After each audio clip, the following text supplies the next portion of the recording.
الصفاقسي موجود في المركز الثالث برصيد 49 نقطة، بينما الفريق الضيف الملعب التونسي مشاهدينا الكرام، الفريق الذي يدخل هذه المواجهة وهذا اللقاء وهو يتواجد طبعا خلف مباشرة في المركز الرابع برصيد 44 نقطة، وبالتالي هي مباراة الثالث أمام الرابع. صافرة حكم المباراة الشكل الصحيح، والكرة بعد ذلك هي إلى رمية تماس مرة أخرى في ظل تواصل هذا الضغط. طبعا ربما يبدأ الصفاقسي، ربما يتقدم في النتيجة، كرة لكن الكرة تبعد من الدفاع. معلول يسدد كرة، ما زالت الفرصة قائمة، لكن خروج حارس المرمى. فريق القادم طبعا من العاصمة تونس يمثل باردو، الفريق اللي بكل تأكيد طبعا نتحدث عن اللعب النظيف، ونتحدث عن إحدى المدارس الكروية هنا في تونس. من كان له في يوم من الأيام حضورا وتواجدا وشأنا، وبكل تأكيد طبعا الملعب التونسي. حسمدو يعيدها في اليمين، يوسف حبشية، بطاقة صفراء أخرى تظهر. هذه الإعادة لهذه اللقطة. طبعا الفار تحدث مع النايلي وطلبه بأن يعود. شايف اللقطة وشايف التدخل بهذه الطريقة، والكرة التي ربما يأتي فيها خبر ليس سار على الإطلاق للملعب التونسي، لكنه سيكون كذلك للصفاقسي. شايف طبعا الفار لا يستدعي حكم المباراة، يعني إذا اللقطة ما فيها شك. شايف الكرة وين؟ الكرة بعيدة، وبالتالي يعني خلاص هو اتخذ القرار الآن. اتخذ القرار حكم المباراة سيد حسني النايلي. يظهر بطاقة صفراء أولا لمن؟ بطاقة صفراء وفي بطاقة صفراء أخرى في الجانب الآخر. كثير بطاقات صفراء يا نايلي 21 دقيقة. الفار يقول البطاقة الصفراء تلغى والبطاقة الحمراء تظهر في هذه اللحظات. أمين الخميسي الذي لم يكن على الإطلاق ينتظر أن يأتي هذا السيناريو. بطاقة حمراء، الملعب التونسي سيلعب ناقص العدد. قيمة اللاعبين الكبار في هذا المركز اللي يعطوك حالة من الاطمئنان طبعا، اللي هو باباديو.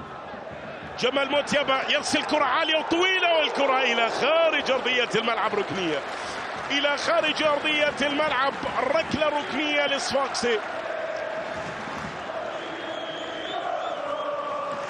عند دقيقة 31 في الشوط الأول من اللقاء. شوف الكرة خلف الدفاع، لكن التغطية كانت موجودة. نص ساعة، ركنية تنفذ عالية وطويلة، لكن حارس المرمى يبعدها. نور الدين الفرحاتي يخلص، ينقذ الموقف في كرة كانت من مخادعة. هذه كانت مخادعة، كانت في طريقها للمرمى، لكن الفرحاتي والتي كادت أن تخدع طبعا حارس المرمى، لكن الفرحاتي برافو ردة الفعل طبعا وإنقاذ الموقف. معلول من جديد، موتيابا يحاول، جمال موتيابا يعيدها، كرة عرضية باكورد، ركلة جزاء للصفاقسي الآن. ركلة جزاء للصفاقسي في هذه اللحظات عند الدقيقة 35. راح نشوف الإعادة.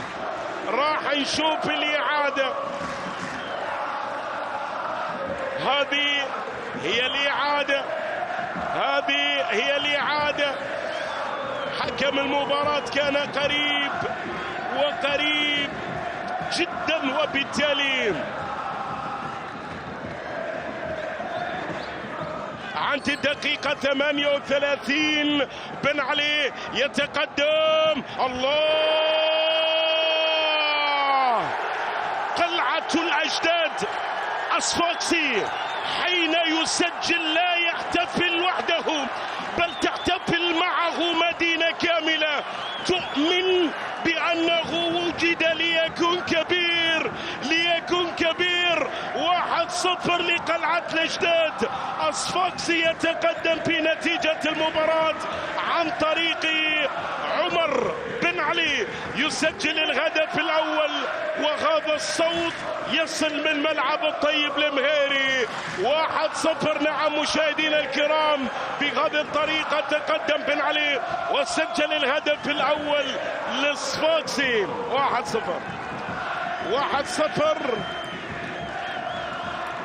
1-0 نعم. الهدف الذي يأتي في هذا التوقيت، عمر بن علي حط كرة طبعا في مكان جميل واعلن من خلالها عن فرحته. يأتي عند دقيقة 39 وقبل 5 دقائق من نهاية الوقت الأصلي أن تكون هناك حالة طرد أخرى. يا أماثن داو، يا أماثن داو، يا أماثن داو. شوف شوف شوف شوف شوف،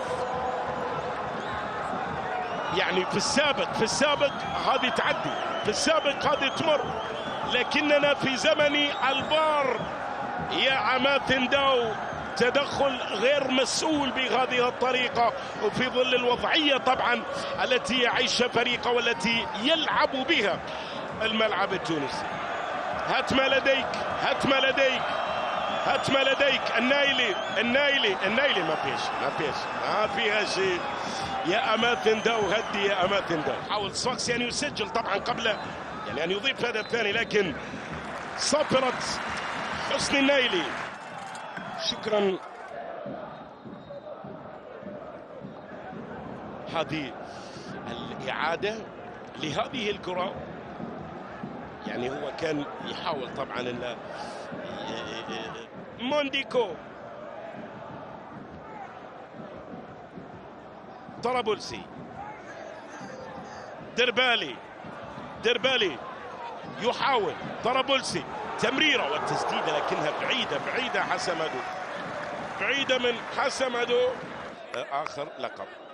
آخر لقب.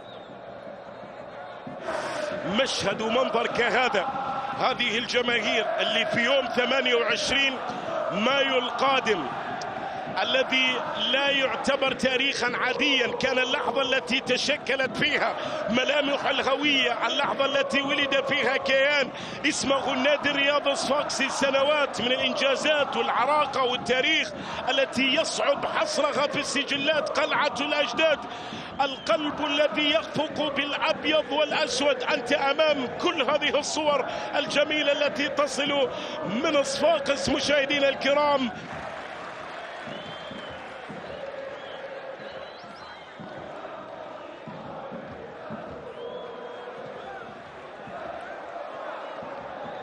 كرة بتعود من جديد مرة أخرى، عرضية بن علي من جديد، والكرة عند حارس المرمى.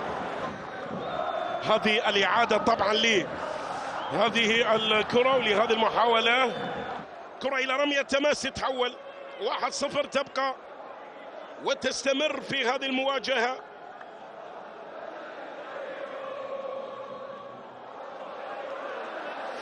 هذه كرة مرتدة، لمسة للأمام، أونانا في أول لمسة، أونانا والتسديدة، لكن الكرة بعيدة يا أونانا.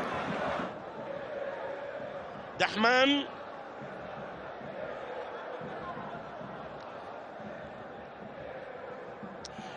ينقل كرة طويلة، معلول، هذه انطلاقة وتقدم. الكرة في اليمين، ريان دربالي والعرضية، لكن الكرة عدت من أمام الجميع وتحولت إلى ركلة مرمى. عرضية